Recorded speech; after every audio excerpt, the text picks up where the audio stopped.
शेष टॉपिक रह गया था, देखते हैं।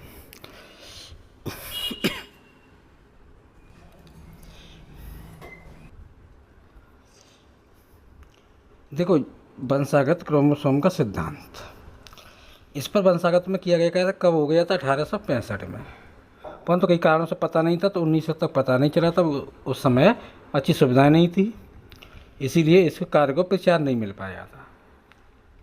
दूसरे जीन यानी मेंडल के कारक के लिए ये संकल्पना की वे लक्षणों को नियंत्रक की स्थायी और विविक्त इकाइयों के रूप में है।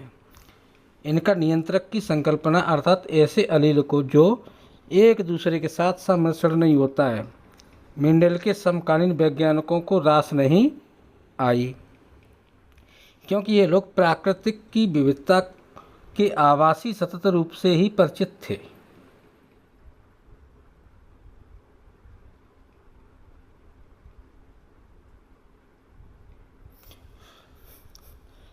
उस समय के जीव वैज्ञानिकों को मेंडल के जैव घटना के स्पष्टीकरण के लिए अपनाया गया गणित आधारित रास्ता बिल्कुल नया और कई जीव वैज्ञानिकों द्वारा अस्वीकार्य था।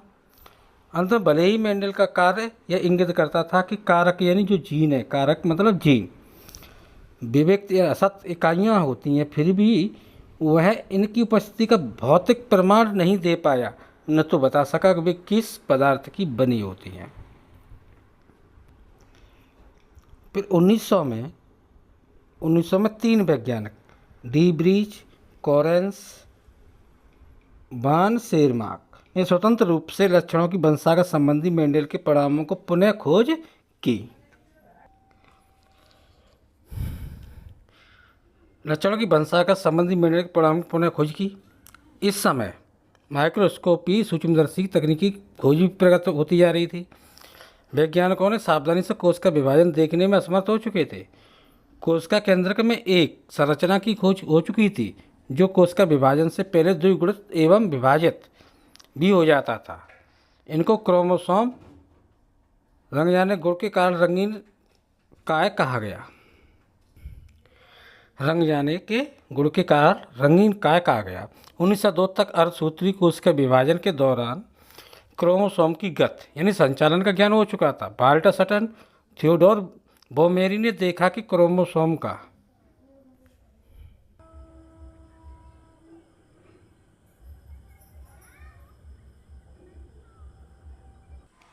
चार क्रोमोसूत्र हैं, पीले का रेड कलर से, गुलाबी का ग्रीन कलर से है।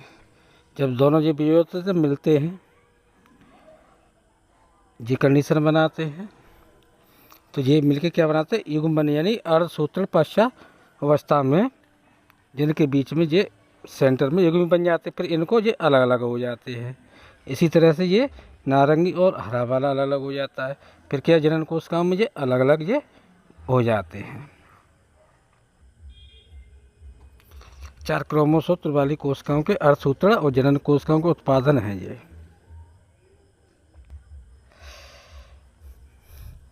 व्यवहार भी जीन जैसा ही है।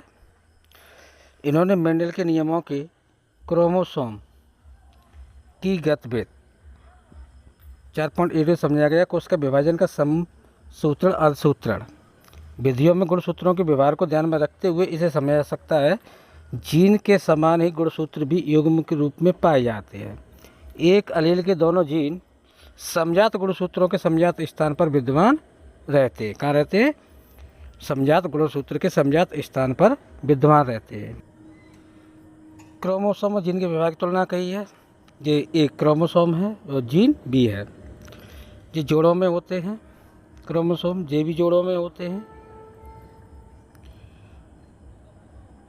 और युग्मक जनन के दौरान विसंयोजित हो जाते हैं। युग्मक जनन के दौरान विसंयोजित हो जाते हैं और जोड़े में से केवल एक ही युग्मक प्राप्त होता है। जोड़ों में से एक ही युग्म आ पाता है। अलग अलग जोड़ों के दूसरे से स्वतंत्र विसंयोजित होते हैं, यानी अलग अलग। और ये क्या एक जोड़ा रहता है, ठीक। और ये अलग अलग जोड़े के एक एक अलग अलग हो जाते हैं।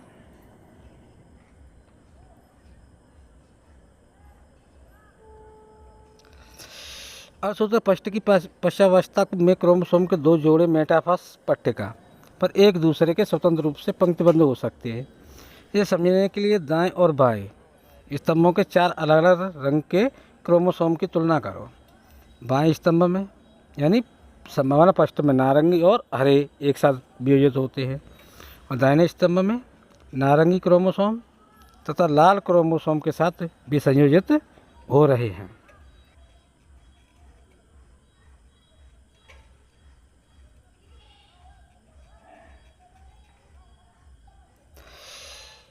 अर्धसूत्र मानो पश्चावस्था में देखो, पश्चावस्था में सेकंड में ये दोनों मिले रहे, इसी तरह से इसमें मिले हैं, इसी तरह से इसमें मिले हैं और सेकंड वाली में देखते हैं।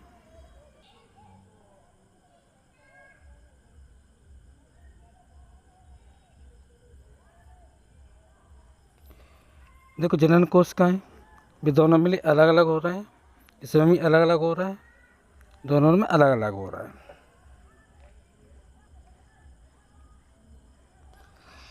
और ये अलग अलग होके अलग अलग बना लेते हैं।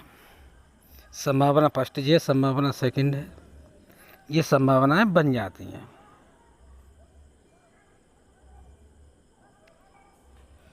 अब देखो एक लंबा श्वेत होता है, क्रोमोसोम लंबा काला, छोटा काला श्रोम एक ही ध्रुव पर है और यहाँ भी श्वेत छोटा श्वेत एक ही ध्रुव पर है। इसको आगे शॉर्ट में पढ़ेंगे।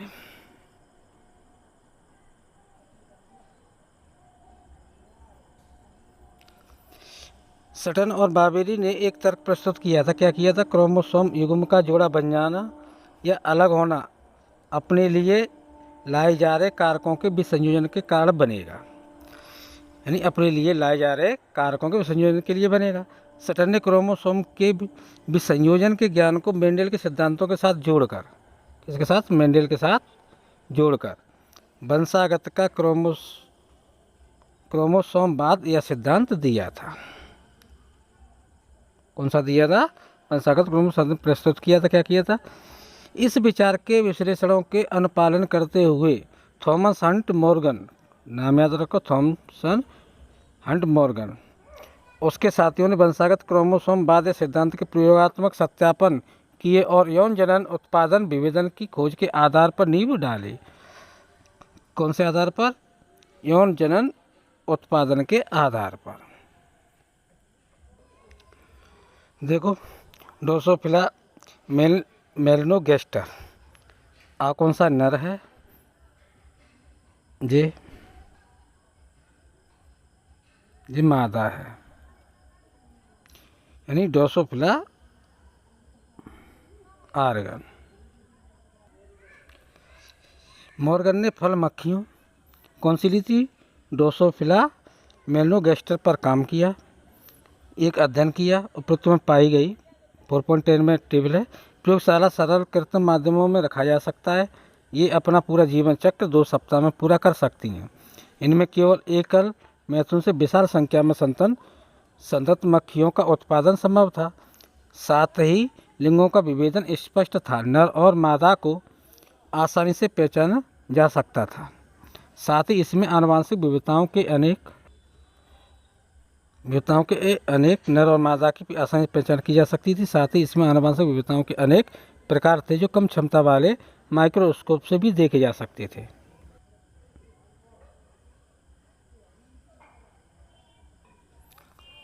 संलग्नता और पुनर्योजन। लिंग संलग्न लोगों का जीनों के अध्ययन हेतु मॉर्गन ने ड्रोसोफिला में कई द्विसंकर क्रॉस किए। ये मेंडल द्वारा मटर पर किए गए द्विसंकर क्रॉसों के समान थे। किसके थे? द्विसंकर क्रॉसों के समान थे। किसके समान थे? मेंडल के। उदाहरण के लिए मॉर्गन, अब देखो जी प्लस वाला और जी ऊपर के लिए एरो है जब प्लस का चिन्ह है, इनमें क्रॉस कराया गया तो पीला श्वेत बना और वन्य प्रकार के बने, श्वेत लघुत्तर बना और वन्य प्रकार के बने। अब देखो ये पीला बना तो वन्य प्रकार का बन गया, इसका ऐसे हुआ तो कौन सा दिखाई दिया? वन्य प्रकार का, और यह श्वेत प्रकार का बन गया। इसी तरह से पीला से पीला मिला तो क्या बन गया? ये वन्य प्रकार का, और ये श्वेत लघुत्तर प्रकार का बन गया। ये तुम्हारी F1 प्रणाली है। ये कौन सी है? F1 प्रणाली है ये। अब F2 के लिए देखते हैं, जिनमें संकलन कराया जाता है दोनों में तो क्या कंडीशन निकलती है। कितना? 98.7%। और जी 1.3 संयोजन यानी पुनर्संयोगी प्रकार है, जनकीय प्रकार, संयोगी प्रकार। वन्य प्रकार श्वेत, वन्य प्रकार बना, ये श्वेत बना, श्वेत और पीला, ये पीला बना, श्वेत लघुत्तर बना। ये F2 पीढ़ी है। F2 में देखो WW ये बना, आगे मैंने नोट्स में दिया हुआ है।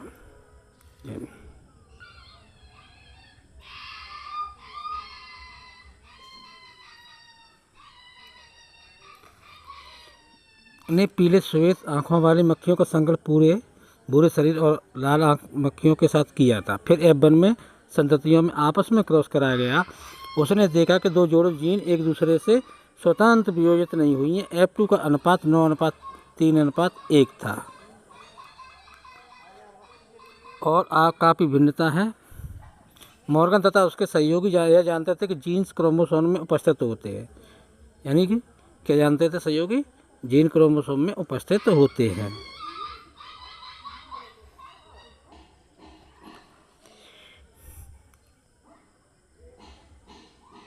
4 पॉइंट में ये समझाया गया है। यानी जीन कायम होता है, क्रोमोसोम में स्थित होते हैं।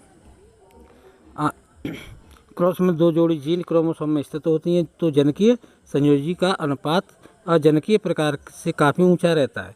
मॉर्गन ने इसका कारण दो जीनों के भौतिक संयोग या जोड़ना बतलाया। मॉर्गन ने इस घटना के लिए संलग्नता शब्द दिया।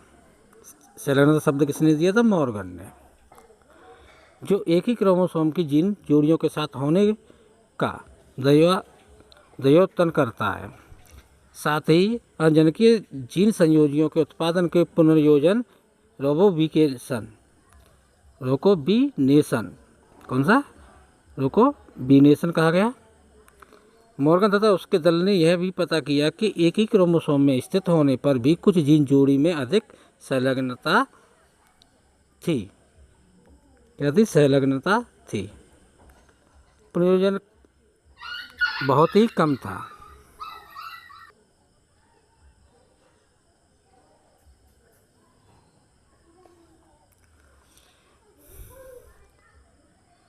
उदाहरण के लिए उसने पाया कि श्वेत और पीली जीन, कौन सी? श्वेत और पीली जीन संलग्नता अधिक थी। इनमें प्रयोजन 1.3% था, जबकि श्वेत लघु जीन का प्रयोजन 37.2% था।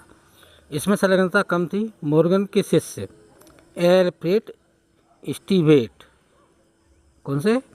अल्फ्रेड स्टीवेट ने एक ही क्रोमोसोम के जीन युग्मों का प्रयोजन आवृत्ति के जीनों के बीच की दूरी को मापकर मानक क्रोमोसोम में इसकी स्थिति रोकोम्बिनेशन मैप बना दिया। क्या बना दिया? रोकोम्बिनेशन मैप किसने बनाया था? एल्फ्रेड स्टीवेट ने। आजकल पूरे जीनोम के अनुक्रम के निर्धारण में आनुवंशिकी नक्शे बहुत अधिक काम में लाए जा रहे हैं।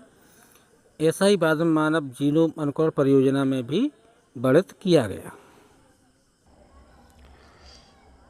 मेंडेल के अध्ययन से मुख्य उन विशेषकों लक्षणों को वर्णन किया गया था जिनके स्पष्ट विकल्पी रूप होते हैं, जैसे पुष्प का रंग जो या तो बैंगनी होता है अथवा श्वेत होता है। परंतु यदि आप अपने आसपास के चारों ओर देखेंगे तो आपको पता चलेगा कि ऐसे अनेक लक्षण हैं जो उतने स्पष्ट नहीं है, प्रवणता में फैले हुए हैं। उदाहरण के लिए मनुष्य में हमें केवल लंबे और बौने लोगों के दो लक्षण अभिव्यक्त स्पष्ट दिखाई विकल्प दृष्टिगत नहीं होते, परंतु हमें ऊंचाई के सभी संभावित परास मिलते हैं। इसे विशेषक लक्षण सामान्यतः 3 अथवा अधिक जीनों द्वारा नियंत्रित करते हैं, अतः इसे बहुजीनी लक्षण कहते हैं। अनेक जीनी के शामिल होने के अतिरिक्त बहुजीनी वंशागत में पर्यावरण के प्रभाव को भी परखा जाता है। मानव त्वचा का रंग उसके एक अन्य उदाहरण है। बहुजीनी विशेषक में फिनोटाइप में प्रत्येक अलील अपना योगदान होता है, अर्थात प्रत्येक अलील का प्रभाव भी जोड़ा होता है। इसे भलीभांति समझने के लिए कल्पना का 3 प्रकार के ABC मनुष्यों में त्वचा के रंग के लिए उत्तरदायी हैं और प्रभावी स्वरूप अलील ABC त्वचा के गहरे रंग का नियमन करते हैं तथा अप्रभावी कारक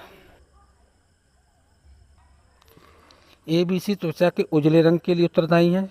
स्मॉल सभी प्रभावी अलील AABBCC के जीनोटाइप का रंग सबसे गहरा होगा तथा सारे अप्रभावी अलील स्मॉल AABBCC के जीनोटाइप की त्वचा का रंग सबसे हल्का होगा, जैसा कि अपेक्षाकृत है, यानी अपेक्षात। 3 प्रभावी अलील और 3 अप्रभावी अलील वाले जीनोटाइप की त्वचा का रंग, इनका रंग मध्यवर्ती होता है। इस प्रकार जीनोटाइप में प्रत्येक प्रकार के अलील की उपस्थिति उस व्यक्ति की त्वचा के गहरे और हल्के रंग का निर्धारण करती है। वंशागत का क्रोमोसोमवाद। खोजकर्ता कौन थे? स्टर्न बावेरी 1902 में। मूल सिद्धांत इन्होंने बताया कि जीन की व्यवहारिक हूबहू क्रोमोसोम गुणसूत्र जैसा ही होता है। अर्धसूत्री विभाजन के समय क्रोमोसोम के जोड़ों का अलग अलग होना अपने ऊपर स्थित जीन के जोड़ों से अलग कर देता है।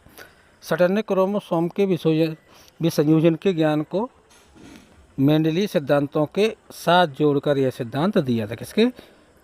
ग्रेगोर मेंडल के सिद्धांत के साथ जोड़कर। प्रयोगात्मक सत्यापन किया था। थॉमस हंट मॉर्गन और उसके साथियों ने फल मक्खी पर प्रयोग करके सिद्ध किया। ड्रोसोफिला मेलानोगैस्टर, ये नाम याद रखना है। मक्खी को ही क्यों चुना? ये नीट से डायरेक्ट क्वेश्चन पूछ लेते हैं। इन्हें प्रयोगशाला में सरल कृत्रिम विधियों से आसानी से पाला जा सकता है। इनका जीवन चक्र लगभग 2 सप्ताह का होता है।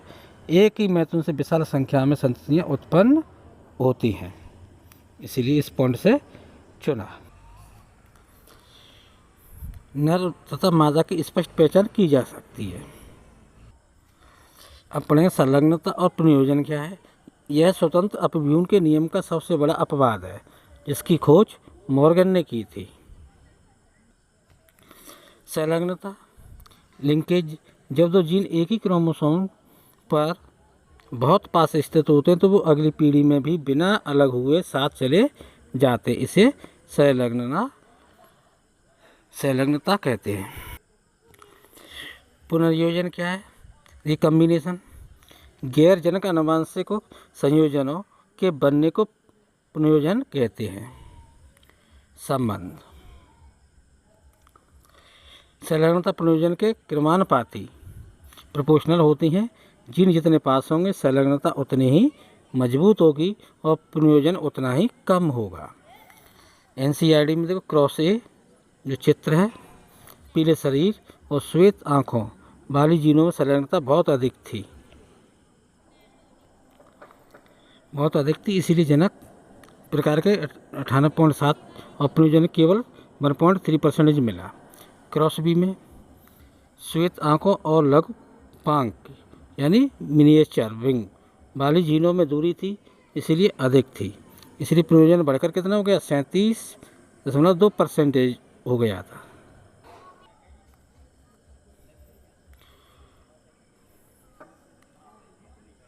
आनुवंशिक मानचित्र ने एक ही क्रोमोसोम पर जीन पर युग्मों के पुनर्योजन आवृत्ति को जीनों के बीच की दूरी को मानकर क्रोमोसोम पर उनकी स्थिति का चित्र या मैप बनाया। आज इसका उपयोग मानव जीनोम अनुकरण परियोजना में यानी HGP में बड़े पैमाने पर किया जा रहा है।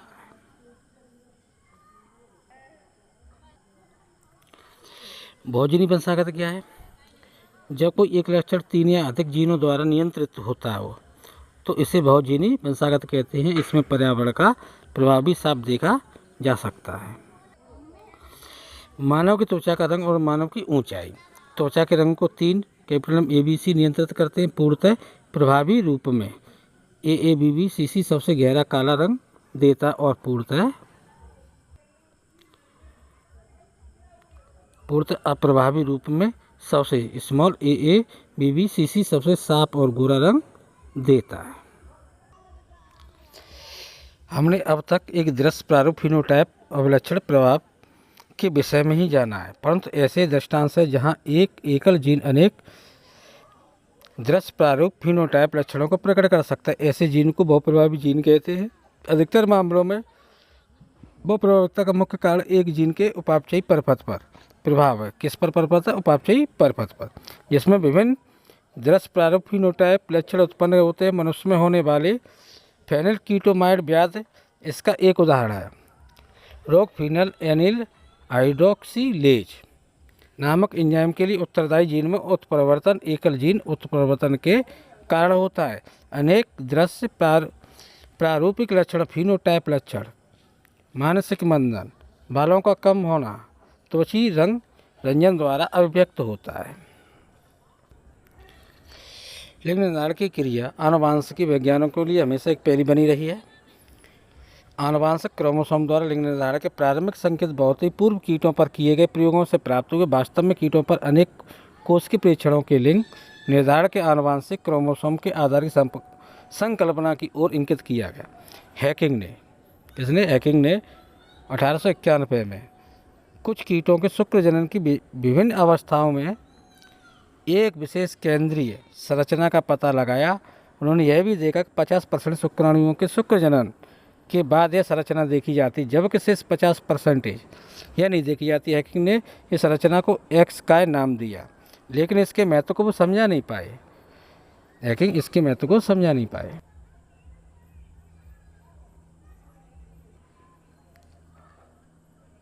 वैज्ञानिकों ने अगले शोध कार्यों में यह निष्कर्ष निकाला कि हैकिंग का एक्स काय वास्तव में क्रोमोसोम ही था, इसीलिए इसे एक्स क्रोमोसोम कहा गया। एक्स को किसने नाम दिया था? हैकिंग ने। हैकिंग बहुत से कीटों में लिंग निर्धारण किया। विध एक्सो प्रकार की होती, कौन सी? एक्सओ प्रकार की, अर्थात सभी अंडों में अन्य क्रोमोसोम ऑटोसोम के अलावा एक अतिरिक्त क्रोमोसोम भी होता है। दूसरे कुछ शुक्राणुओं में एक्स क्रोमोसोम होता है और कुछ में नहीं। एक्स क्रोमोसोम सहित शुक्राणु द्वारा निषेचित अंडे मादा बन जाते हैं और जो एक्स क्रोमोसोम रहित शुक्राणु जो निषेचित होते हैं वे नर बन जाते हैं।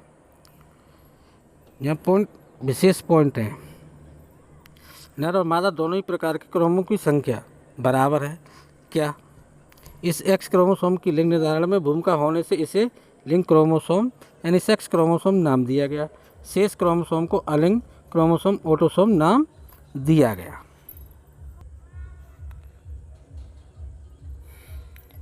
इस एक्स क्रोमोसोम के लिए भूमिका होने के कारण लिंग क्रोमोसोम सेक्स क्रोमोसोम नाम दिया गया। शेष क्रोमोसोम को अलग क्रोमोसोम ऑटोसोम्स नाम दिया गया। टिड्डा एक्सो प्रकार के लिंग निर्धारण का एक उदाहरण है। इसमें नर में अलिंग क्रोमोसोम के अतिरिक्त केवल एक्स क्रोमोसोम होता है, जबकि मादा में एक्स क्रोमोसोम का एक पूरा जोड़ा होता है। टिड्डा में इन परीक्षणों से लिंग निर्धारण की क्रियाविधि को समझने के लिए अन्य जातियों से भी अन्वेषण प्रेरित किए गए। कई अन्य कीटों मानव समेत स्तनधारियों में एक्स वाई प्रकार का लिंग निर्धारण देखा जाता है, जहां नर मादा दोनों में क्रोमोसोम संख्या समान होती है। नर में एक क्रोमोसोम एक्स तथा एक जोड़ीदार स्पष्ट छोटा होता है, वाई क्रोमोसोम कहलाता है। छोटा वाला कौन सा? वाई। इसमें एक स्पष्ट छोटा होता है और वाई क्रोमोसोम कहलाता है।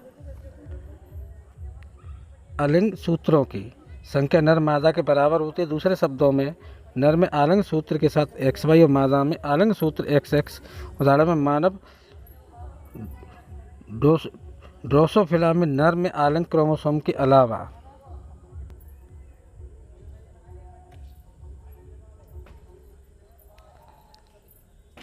नर के आलिंगी क्रोमोसोम के अलावा एक एक्स वाई क्रोमोसोम होता है, जबकि मादा में आलिंग क्रोमोसोम के अलावा एक जोड़ा एक्स क्रोमोसोम का होता है। डायग्राम में ऊपर विवरणों में आप दो प्रकार के लिंग निर्धारित कर सकते, एक्सो प्रकार का और एक्स वाई प्रकार के। दोनों में ही नर दो प्रकार के युग्मक पैदा करते हैं, या तो एक्स क्रोमोसोम या रहें। और कुछ में युग्मकों में एक्स क्रोमोसोम में, कुछ में वाई क्रोमोसोम होते हैं। इस प्रकार लिंग निर्धारण की क्रियाविधि को नर विषम युग्मकता हेटेरोगैमेटी कहा जाता है। कुछ अन्य जीवों पक्षियों में एक दूसरे प्रकार के लिंग गुणसूत्र की क्रियाविधि भी देखी गई है। इस विधि में क्रोमोसोम की कुल संख्या नर मादा दोनों समान होती है, किंतु मादा द्वारा लिंग क्रोमोसोम के लिहाज से दो विभिन्न प्रकार के युग्मों का उत्पादन होता है।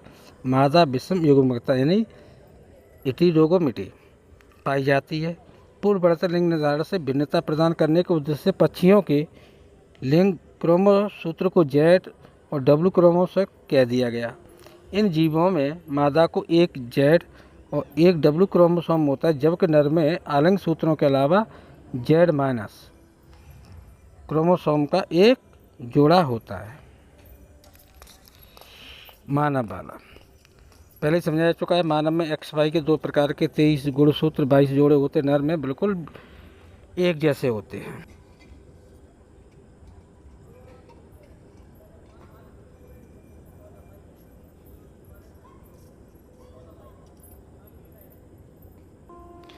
पहले ही पढ़ा दिया गया है। चीज़ों को क्यों चुना था? मधुमेह मतलब मधुमक्खी के लिंग निर्धारण। मधुमेह लिंग निर्धारण, मधुमक्खी में लिंग निर्धारण उस मधु द्वारा क्रोमोसोम गुणसूत्र समुच्चय की संख्या पर निर्भर करता है। एक शुक्राणु अंडे के युग्मन में उत्पन्न संतत एक रानी तथा एक श्रमिक मधु में विकसित होते। किसमें होता है? एक रानी माँ में विकसित हो जाते तथा एक अनिषेचित अंड अनिषेचित जनन पैथोजेनोसिस द्वारा पुंजध्रुव नर ड्रोम में विकसित होते हैं। इसका अर्थ है कि नर में क्रोमोसोम की संख्या मादा मधु की अपेक्षा आधी होती है। किसमें होती है? नर में आधी होती है। मादा में 32, नर में 16। और सूत्र से देखो, पुंजध्रुव मादा में 32, नर में 16। एवं पीढ़ी मधुमक्खी का लिंग निर्धारण मोस्ट इम्पोर्टेंट रहता है।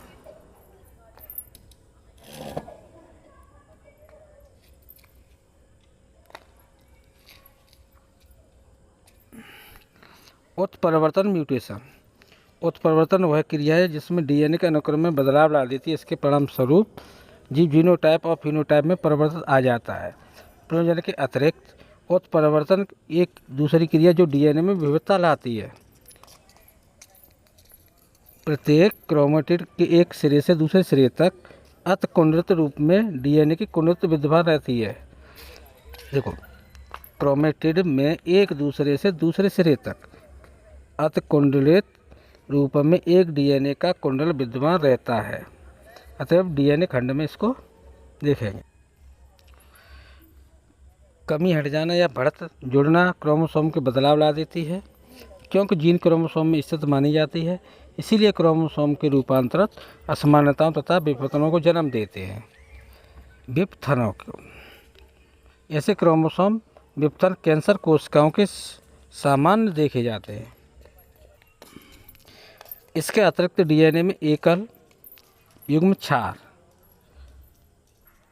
बेस पेयर में परिवर्तन उत्परिवर्तन को भी जन्म देते हैं। इसे बिंद उत्परिवर्तन पॉइंट म्यूटेशन कहते हैं। इस प्रकार के उत्परिवर्तन का जाना माना उदाहरण दांत कोशिकाओं की अरिक्तता यानी स्किल सेल एनीमिया नामक रोग है। कौन सा? स्किल सेल यानी कोशिका अरिक्तता। डीएनए के क्षार युग्मों को घटने बढ़ने में फ्रेम सिस्ट उत्परिवर्तन उत्पन्न होते हैं, जो अगले अध्याय में है।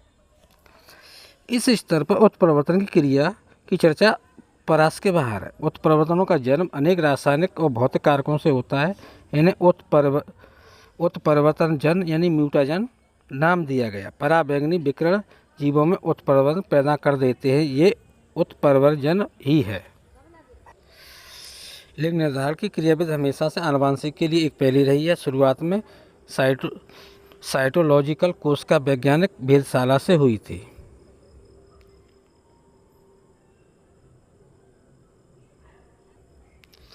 हैकिंग का प्रयोग था। कीट नामक हैकिंग ने कीटों के शुक्रजनन पर अध्ययन किया। खोज में उन्होंने देखा कि नर कीटों में स्पर्मेटोजेनेसिस के दौरान 50% शुक्राणु में एक विशिष्ट केंद्रीय संरचना देखी गई, जबकि शेष में 50% नहीं थी। एक्स बॉडी हैकिंग ने संरचना को एक्स का नाम दिया, लेकिन इसके महत्व को नहीं समझा सके। इसके बाद वैज्ञानिकों ने पाया कि यह वास्तव में क्रोमोसोम था, जिसे आज हम एक्स क्रोमोसोम कहते हैं। एक्स प्रकार का लिंग निर्धारण कीटों में टिड्डा, ग्रासहॉपर और कुछ अन्य कीट है। मादा में 2 एक्स क्रोमोसोम XX, इसीलिए सभी अंडे में एक्स क्रोमोसोम निश्चित रूप से होता है। नर में केवल एक्स क्रोमोसोम XO का अर्थ है क्रोमोसोम का न होना। नर में 2 प्रकार के शुक्राणु बनते हैं, 50% एक्स, 50% एक्स विहीन। परिणाम क्या निकलता है? एक्स युक्त शुक्राणु अंडे को निषेचित करता है तो मादा में XX बनती है। यदि एक्स विहीन शुक्राणु निषेचित करता है तो XO नर बनाता है। O का अर्थ क्या है? क्रोमोसोम का न होना। नर विषम युग्मजता न बनाम मादा विषम युग्मजता। नीट में यहाँ से तुलनात्मक प्रश्न पूछे जाते हैं। नर विषम युग्मजता यानी मेल हेट्रोगेमेट्री। नर क्या है? यह नर 2 अलग अलग प्रकार के युग्मक बनाता है। इसके 2 रूप हैं, एक्स XO। उदाहरण टिड्डा। नर में ऑटोसोम्स प्लस केवल एक एक्स क्रोमोसोम होता है। XXY मानव और ड्रोसोफिला फल मक्खी। नर में ऑटोसोम के साथ एक्स और एक वाई क्रोमोसोम होता है। मादा में समान XX क्रोमोसोम होते हैं। मादा विषम युग्मजता।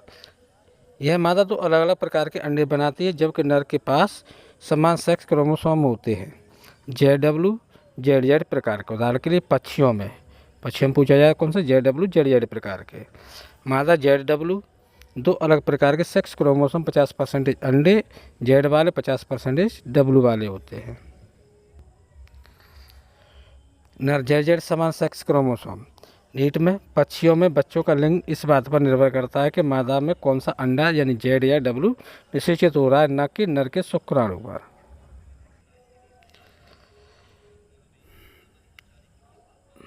याद रखो इस बात को, निश्चित हो रहा है न कि नर के। मानव पृष्ठम लिंग निर्धारण मधुमक्खियों में हैप्लोडिप्लॉइडी। मानव 23 जोड़े 46 गुणसूत्र होते हैं। ऑटोसोम्स 22 जोड़े 44। नर मादा में बिल्कुल दोनों में समान होते हैं। सेक्सोम 1 जोड़ा होता है, मादा में X, नर में XY। लिंग निर्धारण का पुरुष में 2 प्रकार के शुक्राणु बनाता है। महिला केवल X अंडे बनाती है। X परागकोण शुक्राणु से अंडा मिलता है तो लड़की XX, जब Y शुक्राणु मिलता है तो लड़का XY। आनुवांशिक रूप से शिशु का लिंग निर्धारण हमेशा में पिता के शुक्राणु के द्वारा होता है, माता के नहीं। इसीलिए समाज में महिलाओं के लिए दोष देना गलत है। मधुमक्खी में लिंग निर्धारण। यह टॉपिक अनोखा है। नीट में कथनों के स्टेटमेंट को फंसाने के लिए पूछ लिया जाता है। गुणसूत्रों की संख्या मधुमक्खी में पूर्ण सेट होता है 2n बराबर 32। नर में अगुणित n बराबर 16 होता है आदि। इसका विकास अनिषेचित अंडे से अनिषेच जनन के द्वारा होता है। विशेषता होते हैं नर में समसूत्री विभाजन द्वारा शुक्राणु बनते, अर्धसूत्री विभाजन द्वारा नहीं। समसूत्री विभाजन से बनते। किसे? समसूत्री से, असूत्री से नहीं बनते हैं। मादानी रानी श्रमिक मक्खी, क्वीन और वर्कर। यह द्विगुणित डिप्लॉयड n बराबर 32 होती है। इसका विकास निषेचित अंडे युग्मज से होता है। नीट के लिए खास बिंदु, मधुमक्खी के नर ड्रोन के पिता नहीं होते और ना ही उनके पुत्र हो सकते हैं, लेकिन उनके दादा ग्रैंडफादर होते और उनके नाती हो सकते हैं। अब उत्परिवर्तन, म्यूटेशन।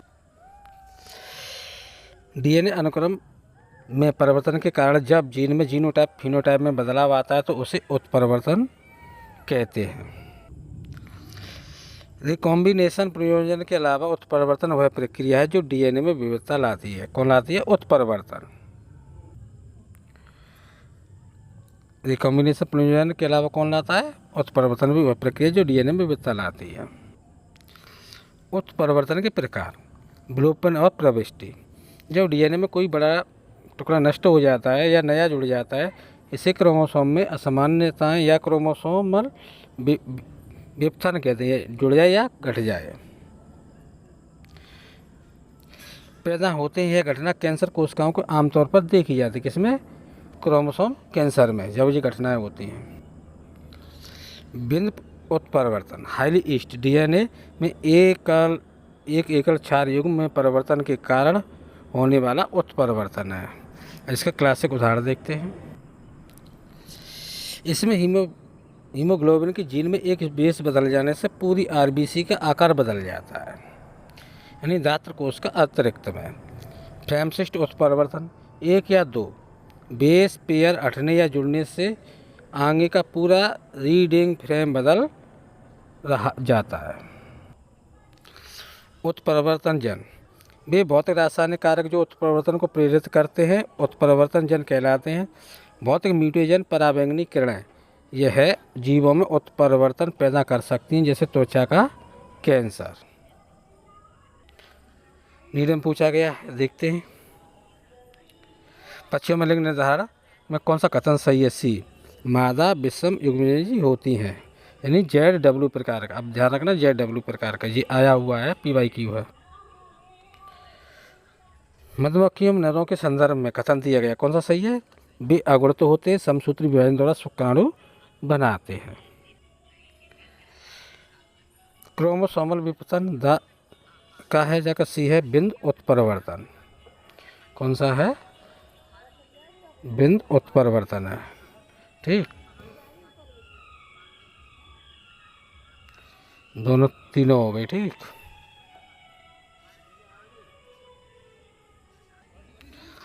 मानव नियंत्रण संकरण का प्रयोग किया संभव नहीं है, इसीलिए जटिल अनुवांशिक विकारों के अध्ययन के लिए वंशावली इतिहास का उपयोग किया जाता है, क्योंकि यह ज़्यादा है विकारों के अध्ययन के लिए। मुख्य प्रतीक सिंबल डायरेक्ट कॉलम से क्वेश्चन आते हैं।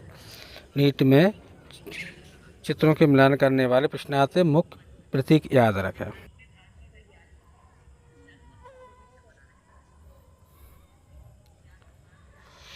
मेल के लिए स्क्वायर, फीमेल के लिए गोला, सेक्स के लिए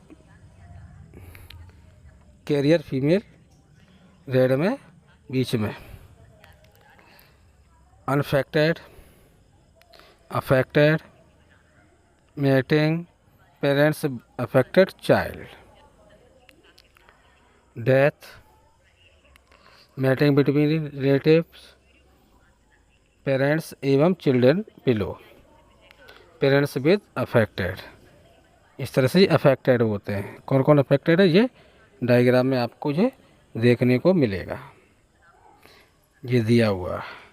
ये इन चीज़ों को ध्यान रखो।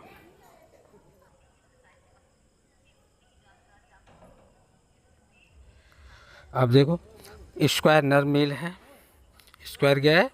मेल। सर्कल मादा के लिए बनाया गया है। समचतुर डायमंड या अन स्पेसिफाइड अप्रकट लिंग सेक्स के लिए है। रंगीन प्रतीक प्रभावित जीव के लिए है। एकल क्षेत्रीय रेखा मैथुन या विभाग के लिए। दोहरी क्षेत्रीय रेखा संबंधियों के बीच मैथुन के लिए।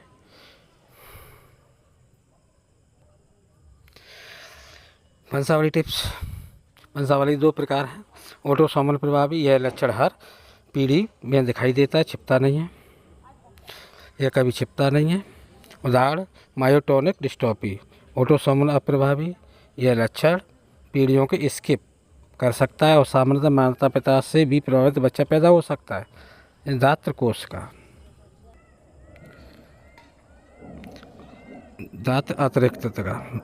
अब मेंडली पृष्ठ का विस्तार करते हैं। ये विकार एकल जीन के रूपांतरण या उत्परिवर्तन निर्धारित होते हैं। इनका संचरण मेंडल के नियमों के अनुसार ही होता है। इनका क्या होता है? संचरण। हीमोफीलिया एक संलग्न अप्रभावी विकार है। प्रकृति में यह एक लिंग संलग्न अप्रभावी सेक्सुअल लिंक्ड रिसेप्स रोग है। इफेक्ट प्रभाव में रुधिर के थक्के बनने से संबंधित प्रोटीनों की श्रृंखला का एक अंश प्रभावित होता है, जिसके कारण ग्रसित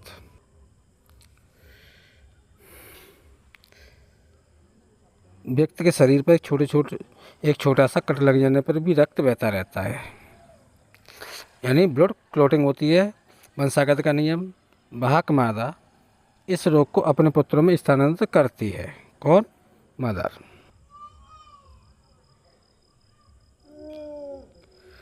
मादा हीमोफिलिक एक्सेस केवल तभी हो सकती है जब उसकी माता में कम से कम भाग हो, पिता हीमोफिलिक हो, जो कि बहुत दुर्लभ है, क्योंकि ऐसे पुरुष वयस्क होने से पहले ही समाप्त हो जाते हैं। ऐतिहासिक तथ्य, महारानी विक्टोरिया इसी रोग की भाग थी, जिससे उनके राजघराने की वंशावली में अनेक हीमोफिलिक संतानें पैदा हुई। दांत कोष का अरक्षितता यह एक ऑटोसोम संलग्न अप्रभावी रोग है। यह माता पिता दोनों से तभी बच्चों में जाता है जब दोनों विषम युग्मी भाग HbA HbS हों। ये दोनों ही होने चाहिए। आणविक कारण नीट का पसंदीदा है। हीमोग्लोबिन अणु का बीटा ग्लोबुलिन श्रृंखला की छठी स्थिति पर अमीनो अम्ल ग्लूटामिक अम्ल ग्लू का स्थान वैलिन ले लेता है।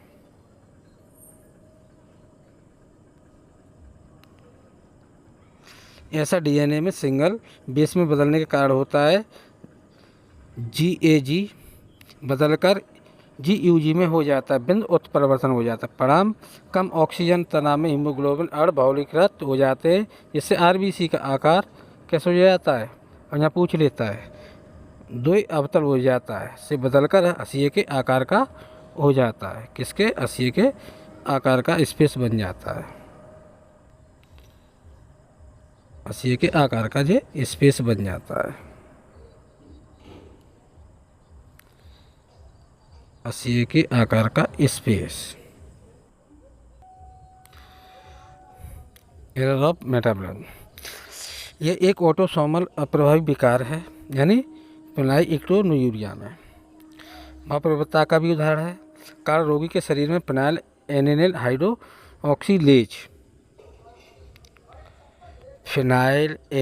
हाइड्रोक्सीलेज एंजाइम की कमी हो जाती है। यह एंजाइम फिनाइल एलेनिल अमीनो अम्ल को टायरोसिन में बदलता है। प्रभाव क्या होता है? एंजाइम न होने पर फिनाइल एलेनिल फिनाइल पायरुविल अम्ल में बदल जाता है और मस्तिष्क में जमा होने लगता है, जिससे मानसिक मंदता आ जाती है। यह वक्र किडनी द्वारा कम अवशोषित होने के कारण मूत्र के साथ उत्सर्जित हो जाता है।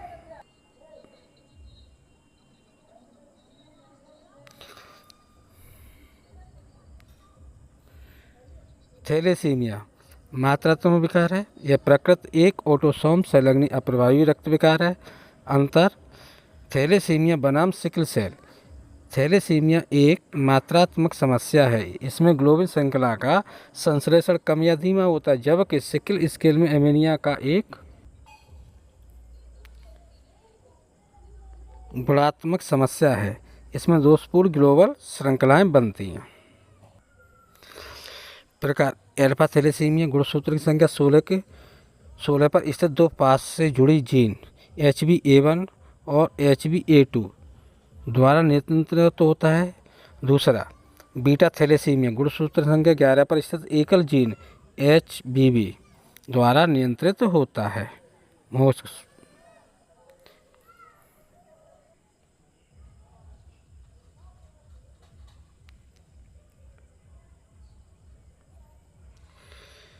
क्रोमोसोम विकार, ये विकार पूरे क्रोमोसोम की सेट की कमी, अधिकता या असमान विन्यास के कारण होते हैं। ये कारण पूछता है। महत्वपूर्ण शब्द देखो, असुगुणित कोश का विभाजन के समय क्रोमैटिड के विभाजन न होने के कारण क्रोमोसोम का बढ़ जाना या कम हो जाना होता है। बहुगुणता कोश का विभाजन के टेलोफेज चरण के बाद साइटोकाइनेसिस न होने के कारण क्रोमोसोम का पूरा सेट बढ़ जाना यह पौधों में आम बात है। नीट के लिए 3 क्रोमोसोम विकारों की तालिका, उनके लक्षण महत्वपूर्ण हैं। विकार क्रोमोसोम विन्यास क्या है? डाउन सिंड्रोम, 21वें गुणसूत्र की त्रिशुरता, कुलसूत्र 47 हो जाते हैं, डाउन सिंड्रोम हो जाता है। 21वें गुणसूत्र था, कुलसूत्र 47 होते हैं। खोज लैंग डाउन, छोटा कद, गोल सिर, खुली हुई जीभ, हथेली पर गहरी लकीर, मानसिक और शारीरिक विकास अवरुद्ध हो जाता है। खोज लैंग डाउन ने की थी। छोटा कद, गोल सिर, खुली हुई जीभ, हथेली, गहरी लकीर और मानसिक और शारीरिक विकास अवरुद्ध होता है। खोज लैंग डाउन, छोटा कद, सिर, खुली हुई जीभ, हथेली, गहरी लकीर रहती है। क्लाइनेफेल्ड सिंड्रोम 47 एक्स हो जाते हैं, एक अतिरिक्त हो जाता है। 47 एक अतिरिक्त गुणसूत्र, कुल 47। पूरा शरीर में मादा लक्षणों का विकास जैसे स्तनों का भरना या गैनाइकोमास्टिया ऐसे पुरुष बंद होते हैं, 47 होते हैं। पुरुष के में मादा के लक्षणों का विकास जैसे स्तनों का भरना या ऐसे पुरुष बंद हो जाते हैं। टर्नर सिंड्रोम 45 होते हैं, 101 एक्स गुणसूत्र की कमी होती है, कुल 45 रह जाते हैं। टर्न सिंड्रोम में 45 एक्स गुणसूत्र की कमी से 45 ग्रसित बंद होती हैं, क्योंकि अंडाशय अल्प वर्धित होते हैं। द्वितीयक लैंगिक लक्षण का प्रभाव, लैंगिक लक्षणों का अभाव हो जाता है। ग्रसित बंद स्त्रियां बंद होती हैं, क्योंकि अंडाशय अल्प वर्धित होते हैं। द्वितीयक लैंगिक अणुसूत्रों का अभाव होता है। नीट के लिए टिप्स है, स्किल सेल एमिनिया में कौन सा अमीनो अम्ल हो जाता है? ग्लूटामिक अम्ल की जगह बैलिन। 6th यानी 6वीं स्थिति पर होता है। महारानी विक्टोरिया किस रोग से? हीमोफीलिया से, लिंग संलग्न अप्रभावी से।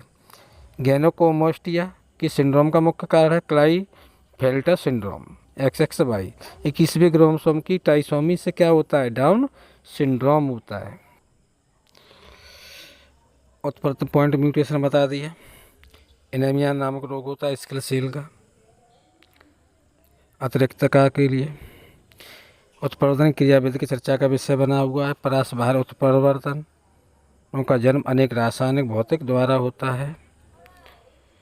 परावैज्ञानिकरण जीवों के अन्य परिवर्तन कर देते हैं। ये लक्षण आपको तैयार रखने हैं। लाइन बाई लाइन पढ़ देते। मानव समाज में वंशागत विकारों की बात पुराने समय की रही है। इसके आधार पर कुछ परिवारों के विशेष लक्षण वंशबद्ध रहने की मेंडेलीव के कार्य की पुनः खोज के बाद मानव के लक्षणों के प्रतिरूपों की वंशागत के विशेष की बात प्रारंभ हुई थी। मटर के पौधे अन्य वन एवं किए गए तुलनात्मक संकर प्रयोग मानव में संभव नहीं है। इसीलिए यही विकल्प रह जाता है कि विशेष लक्षण को वंशागत के संबंध में वंश इतिहास का अध्ययन किया जाए। कई पीढ़ियों तक जारी लक्षणों के ऐसे विशेषण को वंशावली विशेषण कहते हैं। जो लक्षण कई पीढ़ियों तक जारी रहते हैं तो उसे हम क्या कहते हैं? विशेषण वंशावली, यानी वंशावली विशेषण।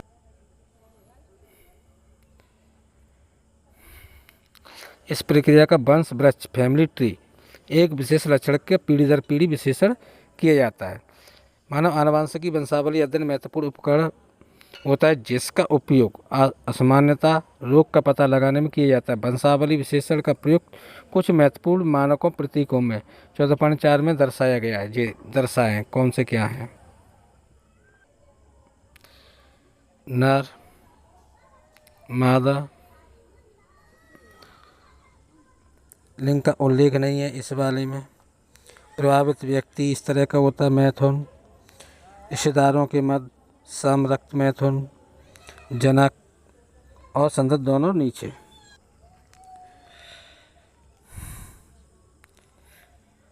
जनक ऊपर, संतत नीचे है, ये संतत है, ये जनक है। नर शिशु वाले जनक रोग, रेड वाला जी बीमार है। 5 प्रभावित संतत।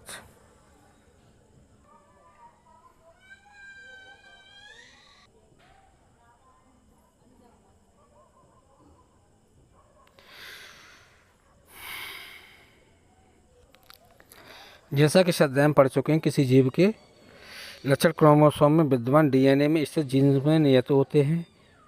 डीएनए पर किसमें? जीन में। डीएनए ही आनुवंशिक सूचना का वाहक है। यह बिना परिवर्तन के एक दूसरे से पीढ़ी में स्थानांतरित हो जाता है, यानी स्थानांतरित हो जाता है।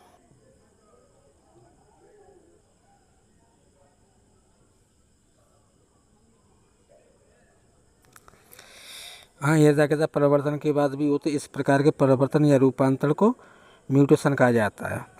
मानव में कई प्रकार के विकार पाए जाते हैं जिनका संबंध क्रोमोसोम या जीन से परिवर्तन रूपांतरण से जोड़ा जाता है।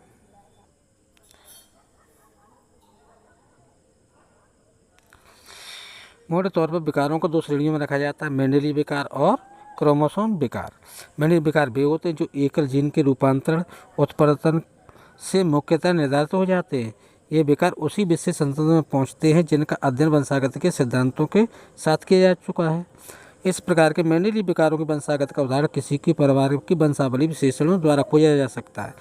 मेंडेली विकार सर्वविदित उदाहरण हीमोफीलिया, सिस्टिक फाइब्रोसिस, दांत कोष का अरक्तता, बढ़ता क्लाई ब्लाइंडनेस और फिनाइल कीटोनुरिया, थैलेसीमिया इत्यादि हैं।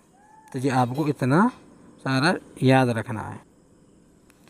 जो नाम दिए हैं वो इम्पोर्टेंट है, ठीक।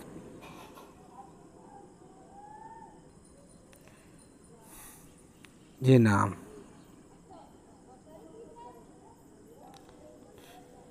इतने। साथ ही जैसा हीमोफीलिया में होता है, यह लक्षण लिंग क्रोमोसोम आधारित भी हो सकता है। स्पष्ट एक्स लग्न कैसा होता है? अप्रभावी लक्षण। मादा कैरियर में नर संतति को प्राप्त होता है, माँ से जाता है। इस वंशावली में 14.15 में देखेंगे डायग्राम। अलिंग और लिंग क्रोमोसोम के वंशावली का नक्शा बना हीमोफीलिया रोग। अध्ययन कर चुके हैं हीमोफीलिया के बारे में। ये उनका डायग्राम है।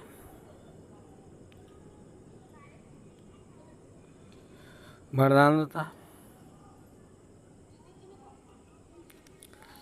यह लिंग संलग्न अप्रभावी विकार है। इस विकार में लाल अथवा हरी वर्ण संवेदी शंकु के त्रुटिपूर्ण होने के कारण होता है। यह परिणामस्वरूप व्यक्ति का लाल और हरे रंग में विभेद नहीं कर पाते हैं। यह विकार एक्स क्रोमोसोम में स्थित कुछ जीनों में उत्परिवर्तन के कारण आता है। यह लगभग 8% पुरुषों में, 0.4 नारियों में यह विकार पाया जाता है। इसका कारण है कि लाल हरी वर्णता के लिए उत्तरदायी एक्स क्रोमोसोम पर उपस्थित होना। नर पुरुष की कोशिकाओं में केवल एक्स क्रोमोसोम ही होता है, परंतु नारियों में 2 एक्स क्रोमोसोम होते हैं। किसी ऐसे जीव की वाहक नारी के पुत्र को बढ़ंतर होने की संभावना 50% होती है, क्योंकि एक्स संलग्नता जीन अप्रभावी है।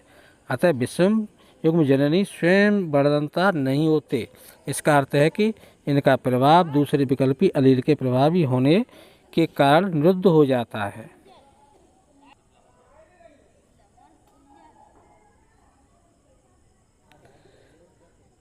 पुत्री माता संतति सामान्यतः बढ़ंत नहीं होती है, जबकि एक माँ भाग एवं पिता बढ़ंत हो।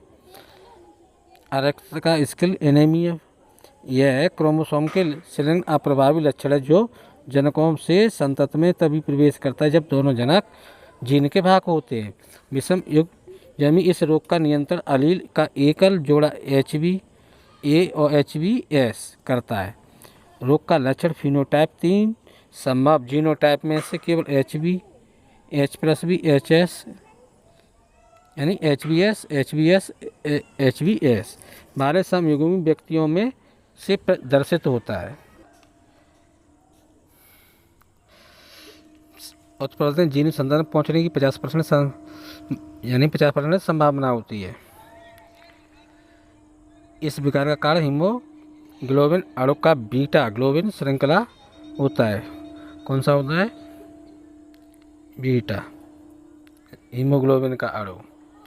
बेलिन द्वारा प्रतिस्थापित ग्लोबिन एमीन को अम्ल को यह प्रस्तावित बीटा ग्लोबिन जीन के छठे कोडोन में GAG या GUG द्वारा प्रतिस्थापित के कारण होता है।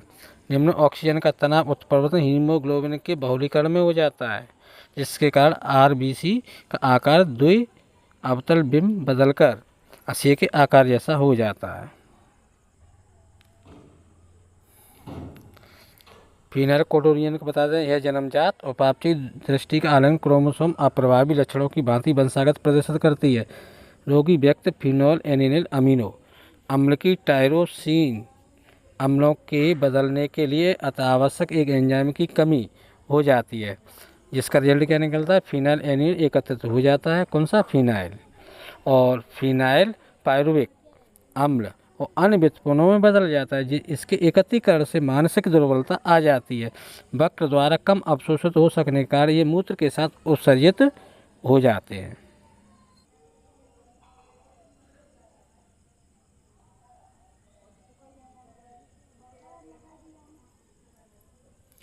देखो HbS जीन कैसी हो जाती हैं ये,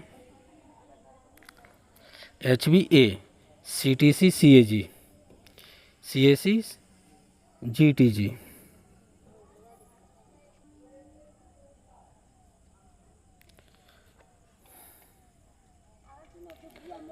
देखो HbA peptide, HbS peptide, val H ल्यूथोरियम प्रो, वेल ग्लू, ये ट्रक में याद रख।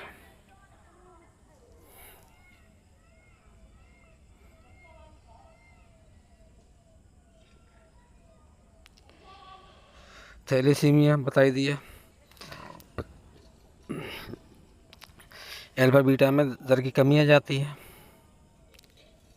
मेन पॉइंट क्रोमोसोम क्या है, एक जीन अरिक्त विकार जो जनकों से संतत में वंशागत प्राप्त होता है।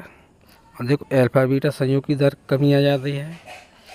अल्फा थैलिया अल्फा ग्लोमिन श्रृंखला में, जबकि बीटा थैलिया भी प्रभावित होता है। अल्फा थैलिया को रोग नियंत्रक प्रत्येक जनन में क्रोमोसोम 16 पर सन्निकट होता है। लेकिन HbA1 HbA2 नियंत्रण द्वारा होता है। यह 4 विकल्पी एलील जिसमें किसी एक अथवा अधिक उत्परिवर्तन या विलोपन हट जाने के कारण होता है। ठीक, याद रखें।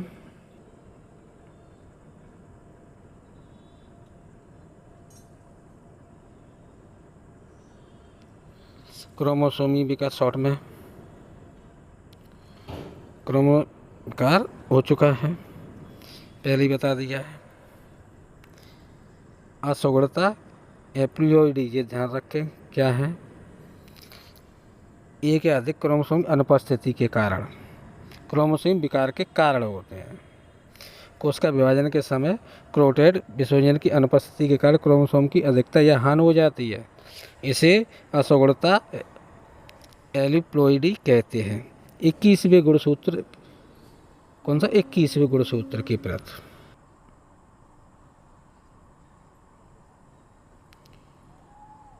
इक्कीसवें गुणसूत्र के प्रत अधिकता में डाउन सिंड्रोम हो जाता है। इसी प्रकार एक्स ग्रुप की हानि से नारियों में टर्नर सिंड्रोम हो जाता है। कोशिका द्रव्य के विभाजन हो सकने के कारण पूरा अधिक समुच्चय हो जाता है। बहुगुणता प्लाइडी कहते हैं। ये अवस्था प्राय पौधों में पाई जाती है। मानव में क्रोमोसोम की कुल संख्या 40 होती है 23 जोड़ों में।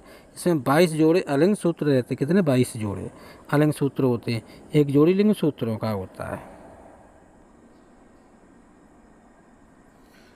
जिस देखो चौड़ा चेहरा,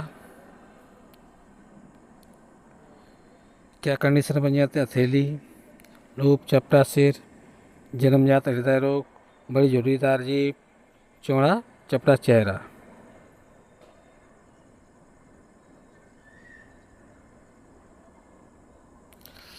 कभी कभी बिरले ही सही व्यक्ति को क्रोमोसोम की एक अतिरिक्त जोड़ा शामिल हो जाता है। कभी कभी एक जोड़े क्रोमोसोम की कमी हो जाती है। इन स्थितियों में क्रमशः क्रोमोसोम की द्विअर्धसूत्री टेट्रोसोमी और टिन्यू सूत्री यानी नसोमी कहा जाता है। ऐसे स्थिति में प्रभाव व्यक्ति के गंभीर रोग हो जाता है। उदाहरण कौन सा है, Down syndrome, Turner syndrome, Klinefelter syndrome.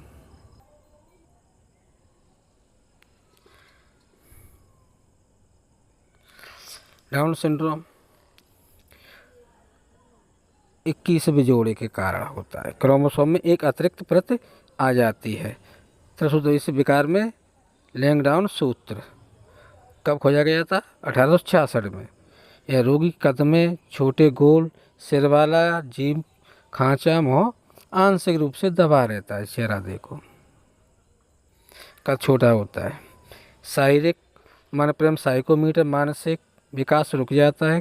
क्लाइफैक्टर syndrome इस आनुवंशिक विकार का कारण एक्स क्रोमोसोम की अतिरिक्त प्रतिलिपि है,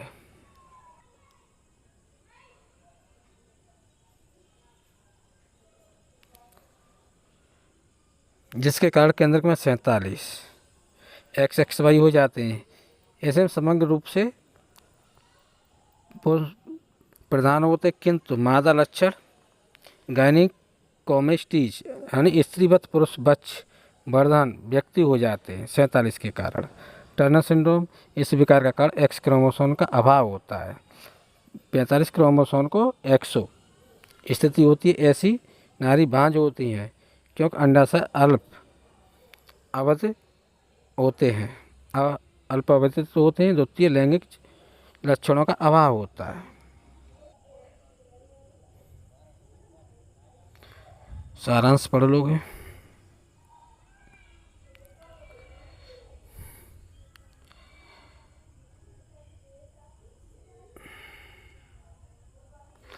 अनेक जीव मादा में प्रकट होते हैं। अभ्यास में कितने क्वेश्चन है देखते हैं। 16 क्वेश्चन है, ठीक। इसको अभी जोड़ते हैं। अभ्यास के अंतर्गत प्रश्न दिए गए हैं। मैंडेल के प्रयोगों के लिए मटर का पौधा चुनने का उत्तर में पॉइंट 6 है। एक वर्षीय पौधा होता है, इसमें विभिन्न लक्षणों की वैकल्पिक होती है।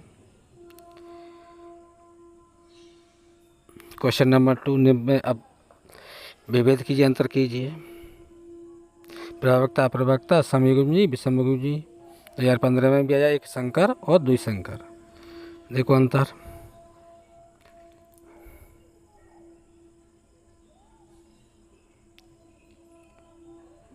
सम विषमयुग्मी एक संकर द्विसंकर में अंतर। क्वेश्चन 3 कोई दुर्गुणित जीन 6 स्तरों के लिए विषमयुग्मी है तो कितने प्रकार के गुणों का उत्पादन करेगा? यह आंसर है, याद करो।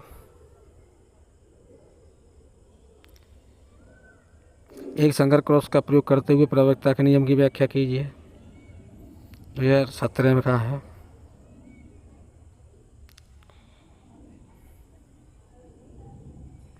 चित्र डायग्राम बनाना है। परीक्षार्थी संकर की परिभाषा चित्र लिखिए। देखो कैसा है।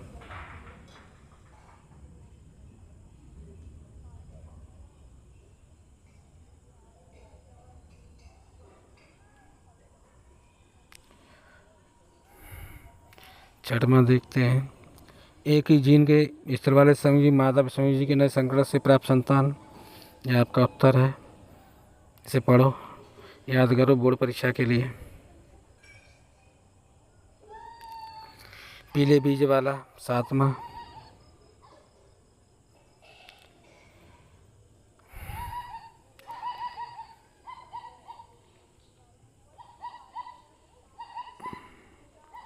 कितना 3-3 अनुपात 1-1 है। लंबे आरे 6 संतत है। देखो बोले 8वां क्वेश्चन। उस ऊतकों में क्रस पूछा गया है,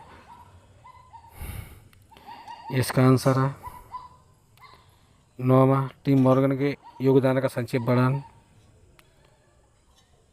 क्या क्या योगदान दिए थे? 7 पॉइंट है।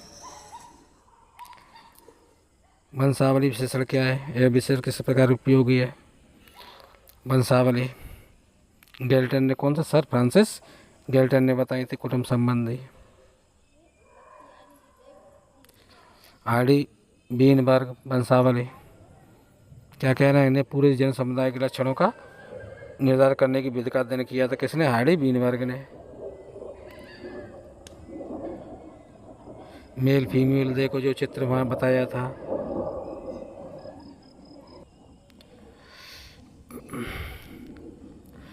ग्यारहवां कितना इम्पोर्टेंट है? मानव चित्रावली में विशेषण के प्रयुक्त मानक प्रतीक याद रखो। 11वां मानव लिंग निर्धारण कैसे हुआ? इम्पोर्टेंट, मैक्लॉग लिंग निर्धारण का गुणसूत्रवाद था। अब इसका समझात गुणसूत्र सिद्धांत के अनुसार 2 प्रकार के गुणसूत्र पाए जाते हैं, लिंग गुणसूत्र यानी एलोसोम,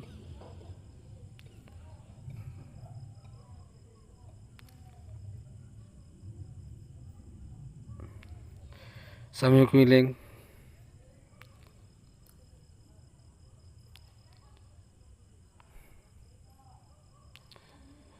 डायग्राम।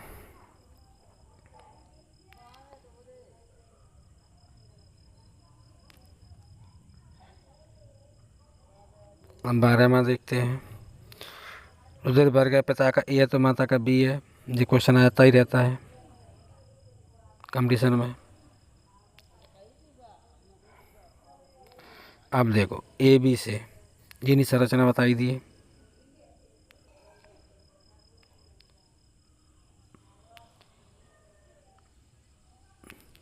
उदाहरण से समझाइए जिन्हें। 13वां क्वेश्चन,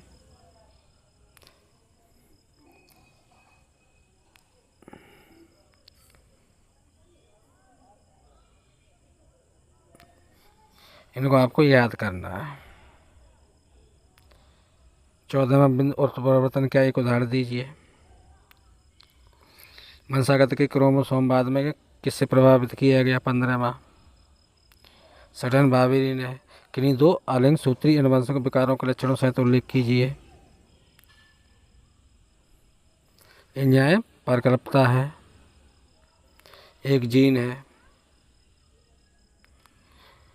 दांत अवरक्तता, क्या बनता है? ग्लूमेटेमिक अम्ल ओबेलिन, ब्लैक में लिखा है। 80 के आकार का हो जाता है, घातक होता है। ये आपके पूरा चैप्टर कंप्लीट हो जाता है 3 पार्टों में।